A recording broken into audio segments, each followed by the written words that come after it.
In the summer of 1993, in a South Florida resort community,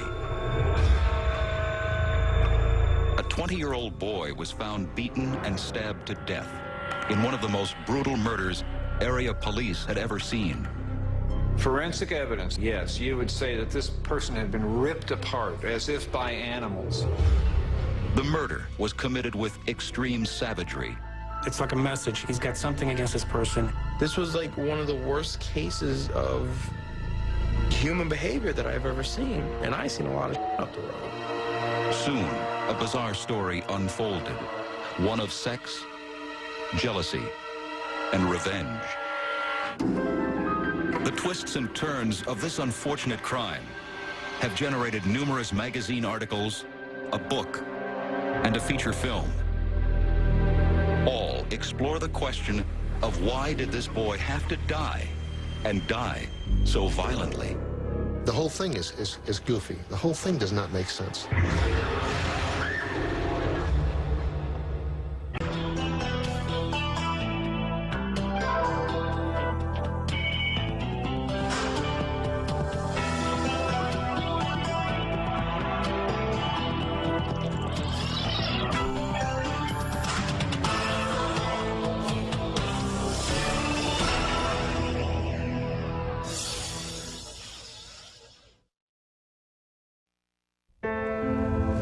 County, Florida is one of America's premier tourist destinations. 7 million visitors from across the world descend on Fort Lauderdale, its main city, every year. For most residents, it's a comfortable life. Poverty is low, and the always growing tourist economy has created a thriving middle class. Bobby Kent grew up in Hollywood, Florida, a suburb of Fort Lauderdale, learning to surf and taking full advantage of the beaches and warm, sunny weather. Bobby graduated with good grades from South Broward High School. While not an overachiever, he was motivated and popular. After graduation, Bobby enrolled in the local community college and picked up extra money working at a local grocery store. Bobby Kent had ambitions. He wanted to start his own car stereo business. Bobby is a willful kid. He's a goal-directed young man. Bobby is somebody who finishes high school and goes on to college and has plans to go into business with his father. He has a certain amount of ability to discipline his life. Bobby also developed a passion for weightlifting and frequented the gym for hours a day.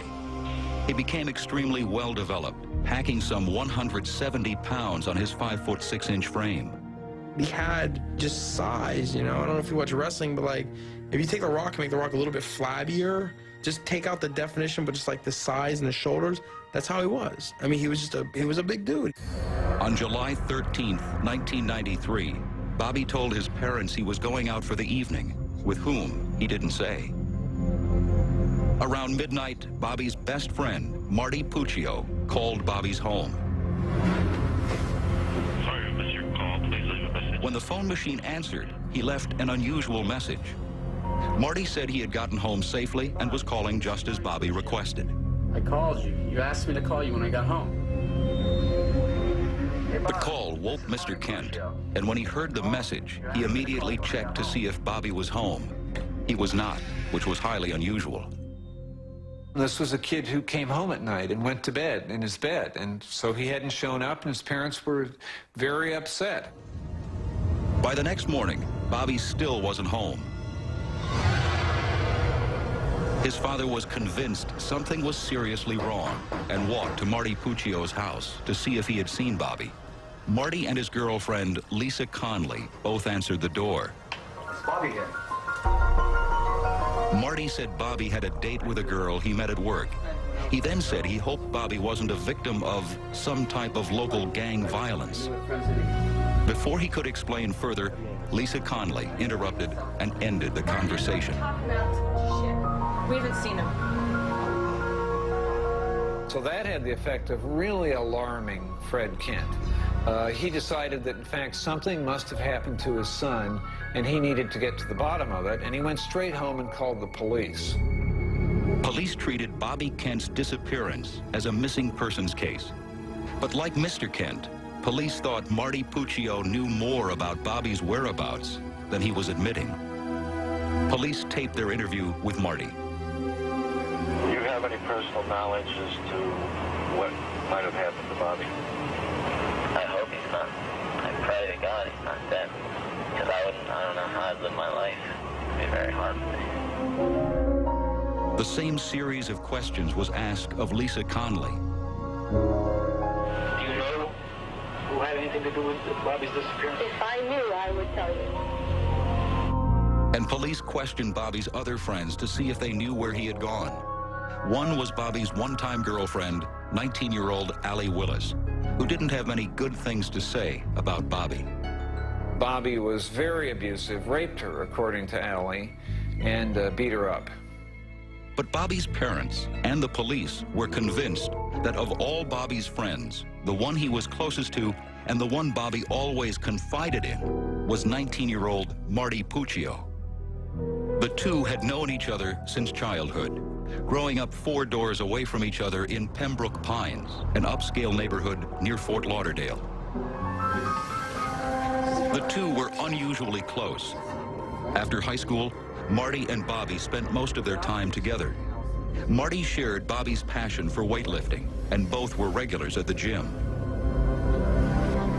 Weightlifting soon became an obsession, with Bobby and Marty reportedly using anabolic steroids to help build their muscles faster. There was some talk about them being on steroids. Well, we did speak to personnel there, and they told us that there was a couple of incidences there at the Y where they actually got physically involved with people there as far as pushing people around. Despite their friendship, police learned that Bobby would often get violent with Marty.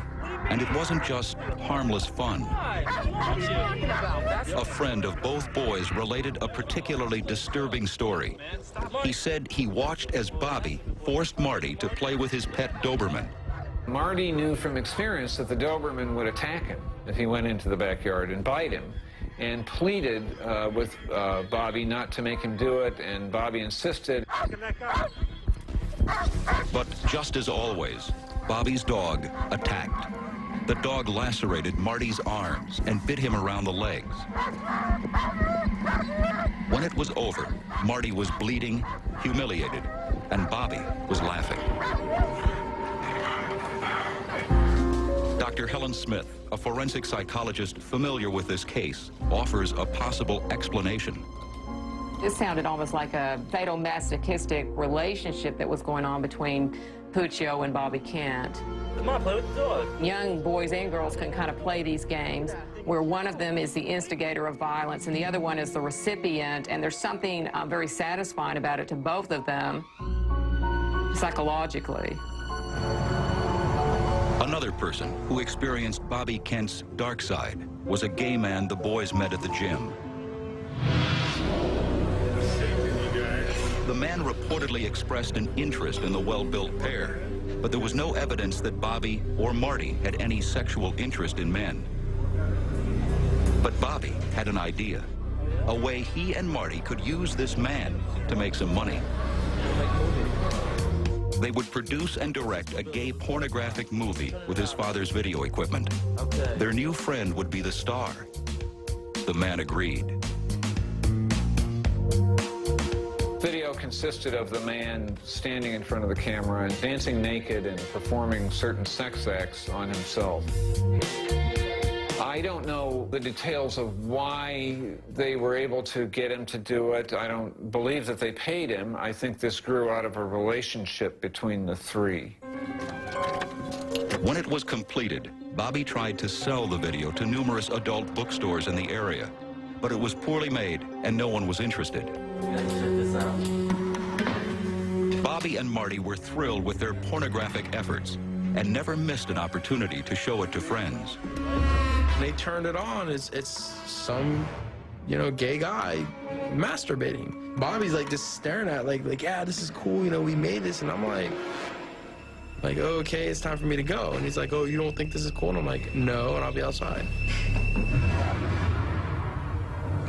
For whatever reason, Bobby decided to make a second gay pornographic movie.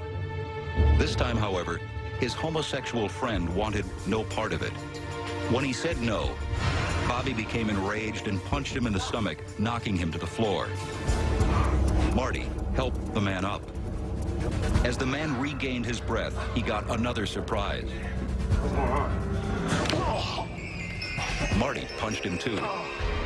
The bullying and violence was a common theme between the two, and occasionally it took on other forms. Bobby and Marty frequented a popular local nightclub, one that featured male dancing. Fort Lauderdale, that's sort of a tough place. There are a lot of tough young boys, young men who dance there, who strip for tips and money. It's a funny environment. Some of those young men would beat you up if you said they were gay. But they do strip for this male homosexual audience who then come up and give them tips and in some instances arrange assignations. Published accounts say that Bobby pushed Marty into dancing at the club. Marty was reluctant, but became something of a hit among club regulars. Marty was dancing on stage at Bobby's insistence, and then they were splitting the money that Marty earned by dancing there.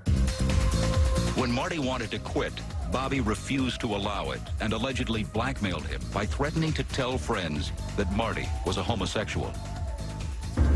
All the dancing and throwing the dog on you, it's humiliating. Lisa Connolly was appalled at the way Bobby treated her boyfriend Marty and would often complain about it.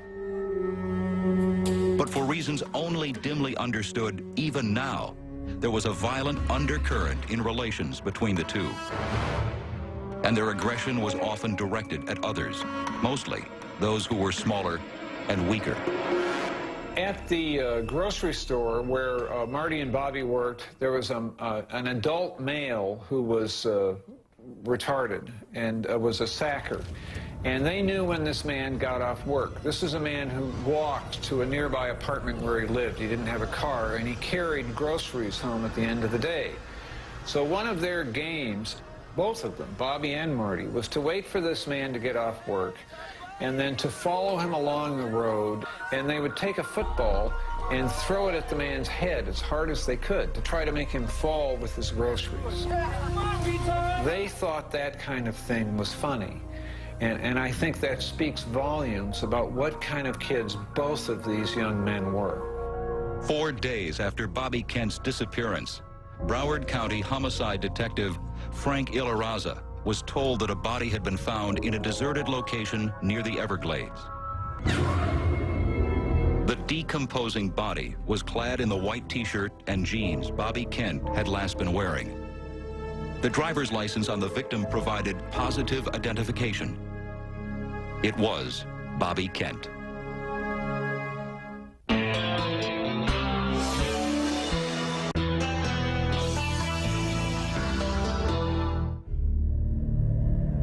The body tells you how it was killed, what type of weapon that was used, where it happened, how it happened, whether it was someone that that person knew who was close to him. Depending on the number of injuries on the body, it tells you a lot. What started as a routine missing persons investigation for Bobby Kent now was a murder case. And the murder scene revealed it was a crime of enormous violence. Blood trails around the crime scene, marked with red pylons by police, showed a massive loss of blood. These trails indicated the murder had taken some time and happened over an area of about 30 feet. The scene showed that Bobby Kent had put up a fight. Bobby was hard to kill. He was a big, strong kid with strong muscles, and he was in great shape. No murder weapons were found at the scene. Some tire tracks were present, but it was not known if they were connected to the murder. There were very few clues, except the body of the victim. The cause of death was a stab wound to the heart.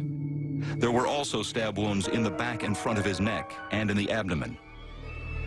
And Bobby suffered a head injury caused by some type of blunt object. This meant there were at least 2 murder weapons. Since a killer rarely switches weapons in the middle of an attack, this spoke volumes to investigators. It told us that it was more than one person because you had stab wounds and you had blunt head trauma. So that in itself told us that it was more than one person that was involved in doing this. There was a particular viciousness in this crime. It might make me think that it was a gang crime. In their search, investigators discovered that Bobby Kent had abusive and sometimes violent relationships with his so-called friends.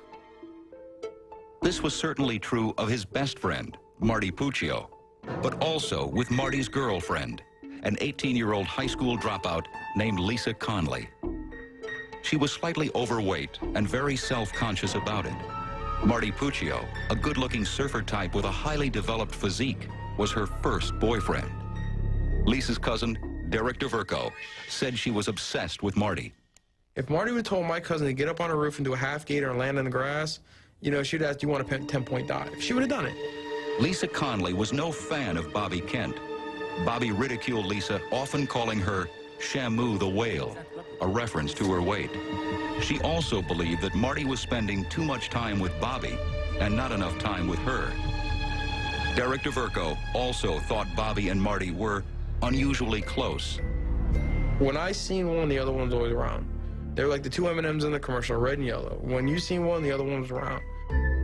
And another person out of Bobby's past, with her own possible vendetta against him, was his one-time girlfriend, Allie Willis, a 19-year-old high school dropout who was no stranger to law enforcement. She was a former teen prostitute, making $150 an hour working for an escort service that catered to men with a penchant for underage girls. She told friends that Bobby had once raped her on a date, but she never reported it to police. Allie's new boyfriend, 18-year-old Donnie Semenek, also had expressed anger towards Bobby for the alleged rape. In order to determine whether these potential suspects had an alibi for the time of Bobby's murder, the time of death needed to be established. Bobby Kent had been missing for 4 days before the body was discovered. Time of death is usually established in 3 ways. One is body temperature, not workable in Bobby Kent's case since too much time had passed. The body was already cold when found. Another method is to examine the victim's stomach contents and the stage of digestion. In Bobby Kent's case, no identifiable matter was found in his digestive tract. The third method is insect activity. Sand crabs and fly larvae, also called maggots, were feeding on the corpse.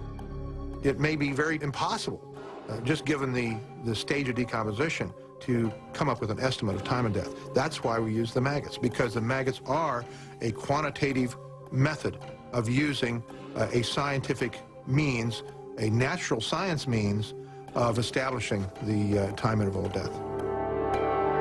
Flies have a keen sense of smell and can pick up the scent of a dead body from over a mile away. They'll be laying eggs within the first 2 hours, 3 hours after death, given the adequate environmental conditions. If it's 80 degrees, it's a nice summer day, and we have sunlight, daylight, the flies will be out searching, and if you die, they're going to find you very, very fast. The development of the larvae can tell investigators when the victim died. The warmer the temperature, the faster the development. This was southern Florida at the height of summer. Average temperature was about 90 degrees. Perfect conditions for the larvae to develop. Forensic entomologists put larvae from Bobby's body into alcohol to stop the growth process so they could be analyzed. Since larvae go through 3 stages before they hatch into tiny flies, their development told the medical examiner that Bobby Kent's body had been in the water 4 days before it was discovered, which was the night he was reported missing. All police had to do now was to find out who was with Bobby Kent on the night he was killed.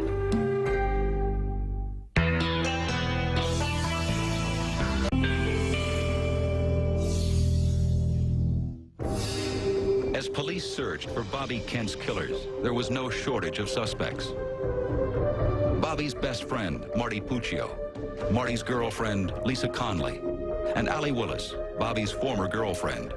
All had motive and no solid alibis for the night Bobby was murdered. At first glance, Lisa Conley seemed to be the least likely to be involved.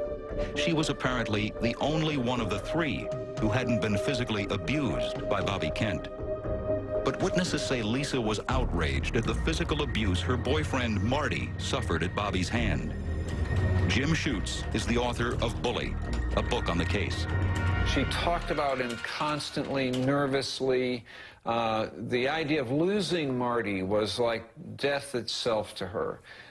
Marty was that important. He was her every waking moment's obsession. Lisa was convinced that Bobby Kent was no real friend of Marty's and that he would be much better off without him. She also saw him as a rival to her relationship with Marty. But how does a girlfriend separate two boys who have been best friends their entire lives? She knew that there was, as I said, a love-hate relationship between Kent and Puccio, and that they were not going to split up unless, it's almost like in a divorce case. Some divorces are not over until one of them is dead. I think there's something really messed up with him. Investigators learned that Lisa made statements to Marty and others that Bobby deserved to die for all the violence he had inflicted on them and their friends. Through informants, investigators also learned of a meeting Lisa had prior to Bobby's disappearance. She gathered a group of friends, some who had a history with Bobby and others who barely seemed to know him. Her boyfriend Marty was there. Allie Willis was too. So was Allie's new boyfriend, 18-year-old Donnie Semenek, eager to avenge the alleged rape. Lisa's cousin, Derek DeVerco, was also there, along with a crack-addicted 18-year-old named Heather Swallers. Both participated in the meetings for reasons still not fully known. When the group gathered, Lisa laid out a plan to repay Bobby Kent for the way he had treated others. But Lisa was aware the group needed two things. They needed weapons and the help of someone who had experience committing murder. They turned to 20-year-old Derek Kaufman, a 6'3", 240-pound high school dropout, who, like all the others, came from a respectable middle-class family. Several of these people had known each other, but Derek Kaufman, for example, was virtually unknown to everybody when he came and became involved in this particular event. And he was kind of, for lack of a better term, I think he was brought along as the muscle in this particular instance. Derek Kaufman, who had never even met Bobby Kent, bragged to the group that he was a mafia hitman. What they didn't know was that he was insecure, unemployed, and hung around with younger people who were naive enough to believe his stories. The group was now set, and witnesses say the discussions soon turned to murder. So there's this funny kind of conversational chemistry going on where they take this act, which is basically unthinkable, and they make it thinkable, and they make it they turn it into real life. Under any other circumstance, they wouldn't have done something like this. But they all get together, they're doing drugs, they're talking about it, and they come up with a plan to do this. Although Derek DeVerco was present at the meeting where Bobby Kent's murder was discussed, he claims he never thought the group would do it. Nobody was thinking about jail. I guess everybody was in their, in their own subconscious, whatever, trying to put it together. And, like I said, for me, it was just like, where during all this conversation was it really serious, and I didn't catch it. When the group couldn't locate any guns, witnesses say that Marty Puccio located one scuba knife, and Donnie Semenek brought the other. Derek DeVerco, who thought they were just going to scare Bobby Kent, went home and grabbed this 25-ounce aluminum baseball bat. All they needed now was some way to lure Bobby Kent to a deserted place.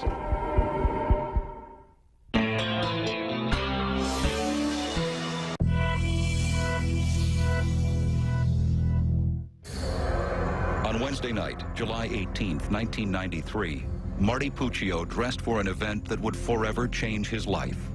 He was preparing to murder his boyhood friend, Bobby Kent. In the bathroom of his home, Marty put on a long black trench coat and then tied a bright red bandana around his head. A murderous rage had apparently built up inside of Marty. But why would he want his best friend dead? The two had been close for most of their lives. Just close the door, man. But their relationship was marked by strange episodes of violence, episodes in which Marty was always the victim. A few years earlier, Marty asked his parents to move to another town. When they declined, Marty moved in with relatives in New York State. Friends say the move was motivated by Marty's need to get away from Bobby Kent. But he eventually returned to his parents' home, and when he did, the bullying started all over again. Tom Kazel was Marty Puccio's lawyer. It almost reminds me of the battered wife syndrome.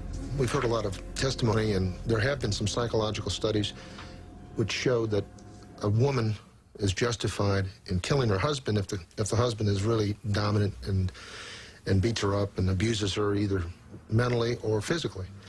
And so that's not an unusual phenomenon in today's society. What is perhaps unusual is that it would exist between two men, and even teenagers at that point. But not everyone agrees. Some say Marty was drawn to the violence and was every bit as cruel as Bobby. The trouble with seeing Marty as an innocent victim and as a passive victim of Bobby is that Marty went along with Bobby on some of his bullying adventures, like beating up gay guys, like beating up retarded kids. Marty was a bully too. Bobby was just a bigger, stronger bully than Marty.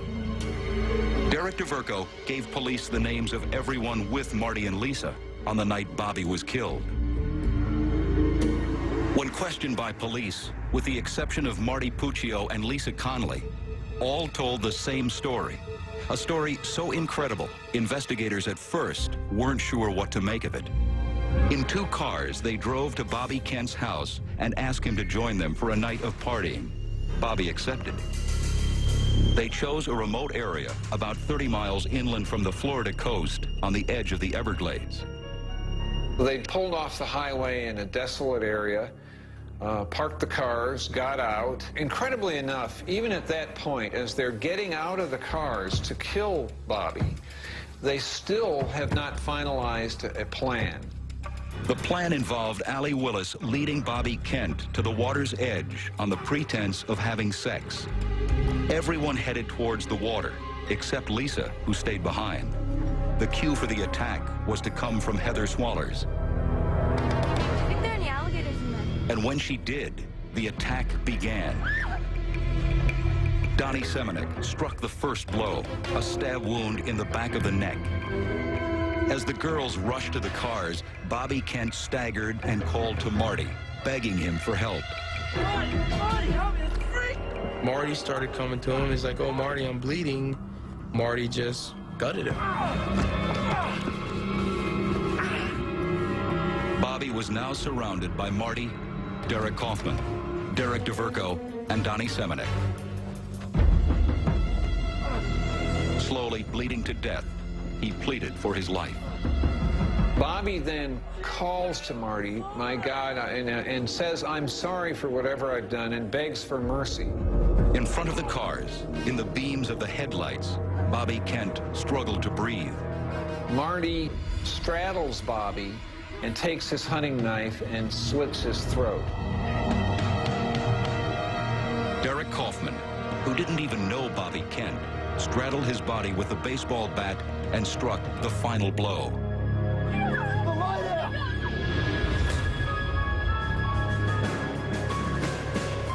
It was like everything stopped.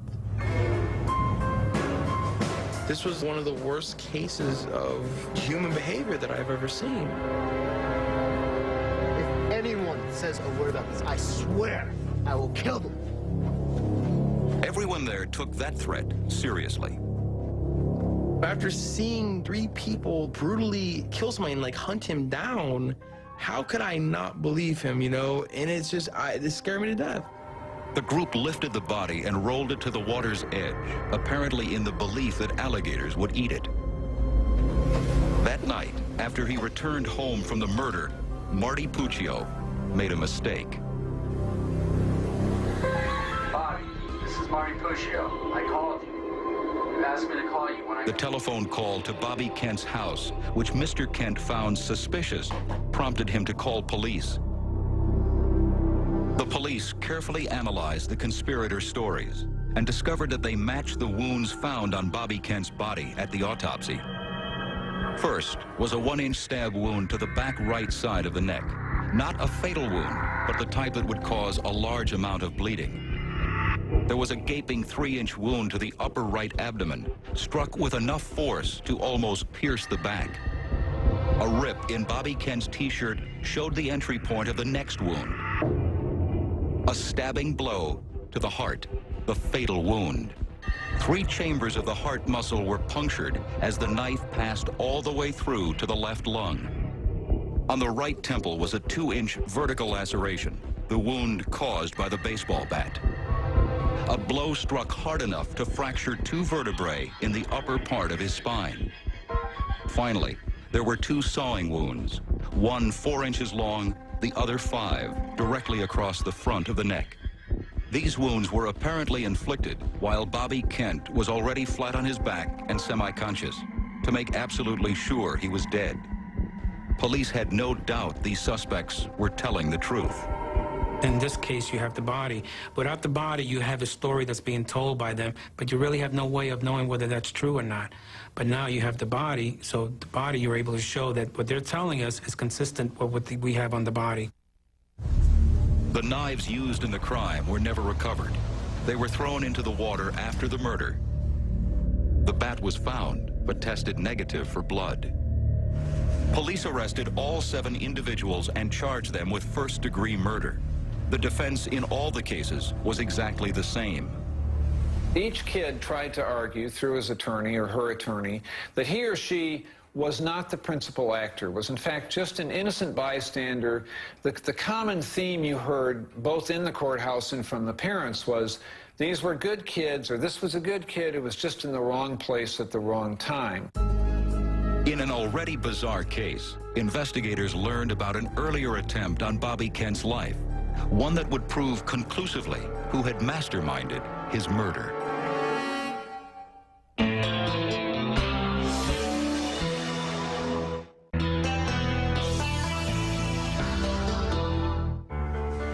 With all of the known conspirators in jail awaiting trial for Bobby Kent's murder, Lisa Conley contended that she was innocent since she was at the car away from the area where the murder took place. Lisa Conley was the ringleader behind this whole thing. She's the one who orchestrated it. She's the one who had a motive for Bobby being out of the way. Lisa Conley was the dynamic leader in the group, and she was the one that initiated it, and she was the one that wanted Kent out of the picture because Kent was interfering with her relationship with Puccio. Lisa Conley kept it going. Lisa Conley motivated the others. Lisa Conley worked out logistical problems about getting weapons and cover stories and so on. Investigators learned that there was an earlier attempt on Bobby Kent's life, the night before the actual murder. It was a plan hatched by Lisa Conley and included Allie Willis. Lisa's mother owned a small .25 caliber Beretta handgun, which Lisa had planned to use. It was easy to conceal, and at close range was sure to do the job. Lisa and Allie Willis had asked Bobby to join them one night for a drive to a deserted area with the promise of sex. As Allie and Bobby walked towards the water, Lisa stayed behind. The girls had solved the problem of how to shoot Bobby without also hitting Allie. On a prearranged signal, Allie would discreetly get out of the way.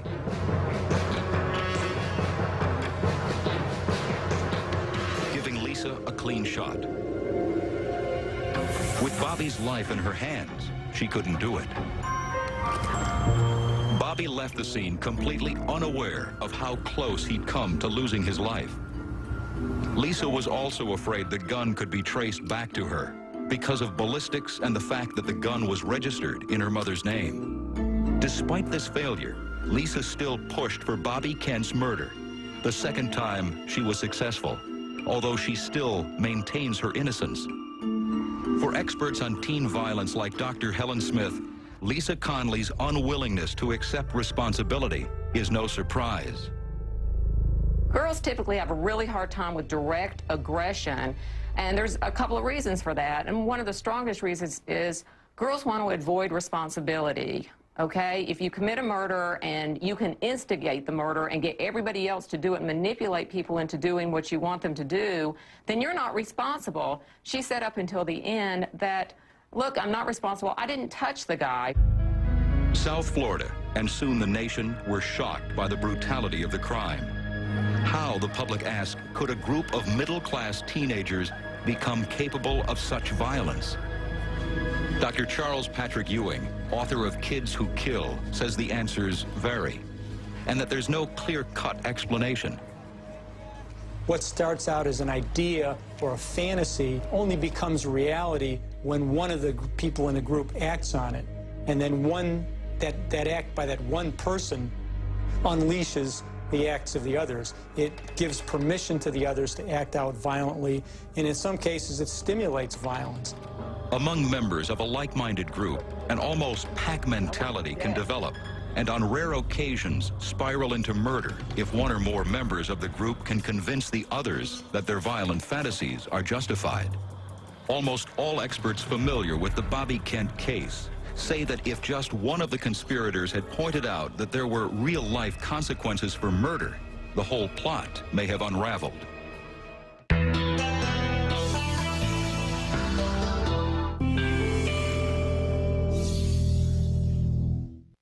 The questions and the notoriety raised by the case prompted interest from all over the world. There was even a feature film entitled Bully, based on Jim Schutz's book of the same name. He beats me. He's raped me before. The worst part is the way he picks on Marty. He treats him like a dog or a slave or something. Pisses me off so bad I can't stand it. So what are you gonna do, Lisa? I'm gonna kill him. Don Murphy was the film's producer. These weren't kids from broken homes. These were kids from middle-class homes in Hollywood, Florida.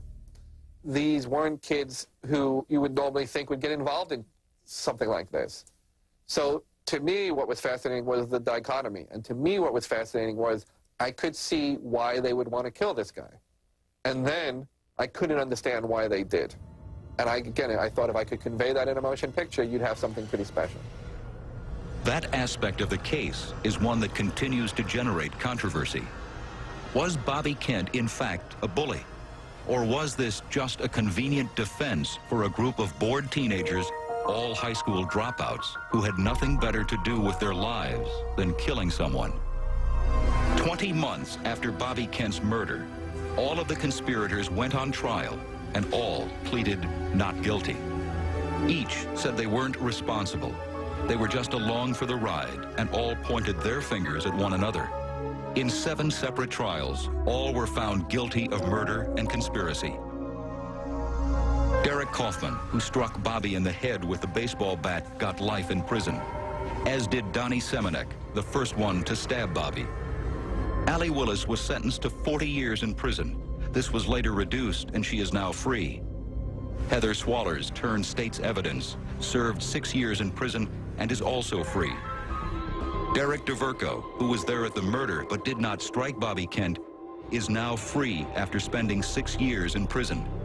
Even though he brought the bat, DeVerco continues to maintain he didn't think it would end in murder. Worst case scenario, they were just gonna jump him. You know, it was just gonna be a 3-on-1, they were just gonna beat the shit out of him. So, but like I said, it didn't happen that way. You know, I wish it would have happened that way. For his role in the murder, Marty Puccio was sentenced to die in the electric chair. His sentence was later reduced to life in prison. Lisa Conley was also sentenced to life in prison, but her sentence was later reduced. Lisa Conley and Marty Puccio still maintain contact. At the time of the murder, Lisa was pregnant. While in prison, she gave birth to a baby girl. She claims that Marty Puccio is the father, but rumors persist that the real father is Bobby Kent. Marty was saying no, it wasn't his, because they were saying she slept with both of them. And I asked her to be really honest with me, and she said no. She never slept with Bobby Kent. Lisa's cousin, Derek, sees the child regularly. My niece, you know, unfortunately, my niece is very smart. So she knows her dad's never coming home. She knows her mom's in prison. She don't know why, but she knows they did something bad. Lisa will gain custody of the child upon her release from prison.